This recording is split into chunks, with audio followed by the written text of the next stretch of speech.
जय श्री हरि। तो आइए अब हम जानते हैं देवउठनी एकादशी की तीसरी कथा को। देवउठनी एकादशी की एक प्रमुख कथा शंखासुर नामक राक्षस की है। शंखासुर के तीनों लोकों में बहुत ही उत्पात मचाया हुआ था। तब सभी देवताओं के आग्रह करने पर भगवान विष्णु ने उस राक्षस से युद्ध किया और यह युद्ध कई वर्षों तक चला। युद्ध में वह असुर मारा गया और इसके बाद भगवान विष्णु विश्राम करने चले गए। कार्तिक शुक्ल एकादशी के दिन भगवान विष्णु की निद्रा टूटी थी और सभी देवताओं ने भगवान विष्णु की पूजा की थी।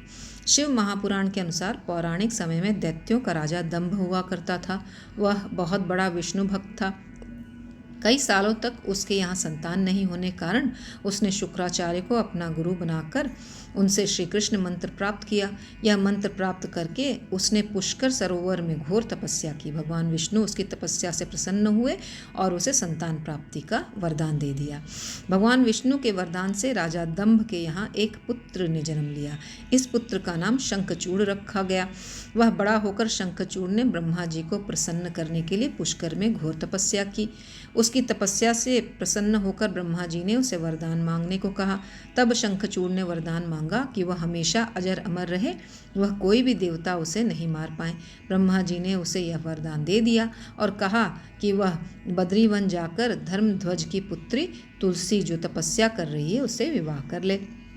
शंखचूड़ ने वैसा ही किया और तुलसी के साथ विवाह के बाद सुखपूर्वक रहने लगा। उसने अपने बल से देवताओं, असुरों, दानवों, राक्षसों, गंधर्वों, मनुष्यों तथा त्रिलोक के सभी प्राणियों पर विजय प्राप्त कर ली। वह भगवान श्री कृष्ण का परम भक्त था। शंखचूड़ के अत्याचारों से सभी देवता परेशान होकर ब्रह्मा जी के पास गए और ब्रह्मा जी से उन्हें भगवान विष्णु के पास ले गए। भगवान विष्णु ने कहा कि शंखचूड़ की मृत्यु भगवान शिव के त्रिशूल से ही होगी, अतः आप उनके पास जाएं। भगवान शिव ने चित्ररथ नामक गण को अपना दूत बनाकर शंखचूड़ के पास भेजा। चित्ररथ ने शंखचूड़ को समझाया कि वह देवताओं को उनका राज्य लौटा दे, परंतु शंखचूड़ ने मना कर दिया और कहा कि वह महेश्वर से युद्ध करना चाहता है। भगवान शिव को जब यह बात पता चली तो वे युद्ध के लिए अपनी सेना लेकर निकल पड़े। इस तरह देवता और दानवों में घमासान युद्ध हुआ, परंतु ब्रह्मा जी के वरदान के कारण शंखचूड़ को देवता नहीं हरा पाए। भगवान शिव ने शंखचूड़ का वध करने के लिए जैसे ही अपना त्रिशूल उठाया तभी आकाशवाणी हुई कि जब तक शंखचूड़ के हाथ में श्रीहरि का कवच है और उसकी पत्नी का सतीत्व अखंडित है तब तक उसका वध असंभव है।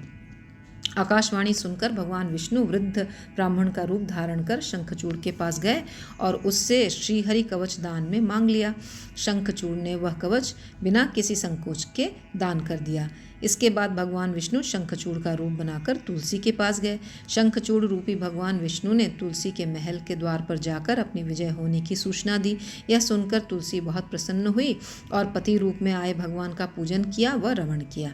ऐसा करते ही तुलसी का सतीत्व खंडित हो गया और भगवान शिव ने युद्ध में अपने त्रिशूल से शंखचूड़ का वध कर दिया। तब तुलसी को पता चला कि वे उसके पति नहीं हैं, बल्कि वे तो भगवान विष्णु हैं। क्रोध में आकर तुलसी ने कहा कि आपने छल पूर्वक मेरा धर्म भ्रष्ट किया है और मेरे पति को मार डाला, अतः मैं आपको श्राप देती हूँ कि आप पाषाण होकर धरती पर रहें। तब भगवान विष्णु ने कहा, हे देवी, तुम्हारा यह शरीर नदी रूप में बदलकर गांडकी नामक नदी के रूप में प्रसिद्ध होगा। तुम पुष्पों में श्रेष्ठ तुलसी का वृक्ष बन जाओगी और सदा मेरे साथ रहोगी। तुम्हारे श्राप को सत्य करने के लिए मैं पाषाण शालिग्राम बनकर रहूँगा। गांडकी नदी के तट पर मेरा वास होगा। देव प्रबोधनी एकादशी के दिन भगवान शालिग्राम व तुलसी का विवाह संपन्न कर मांगलिक कार्यों का प्रारंभ किया जाता है। हिंदू धर्म मान्यता के अनुसार इस दिन तुलसी शालिग्राम विवाह करने से अपार पुण्य प्राप्त होता है।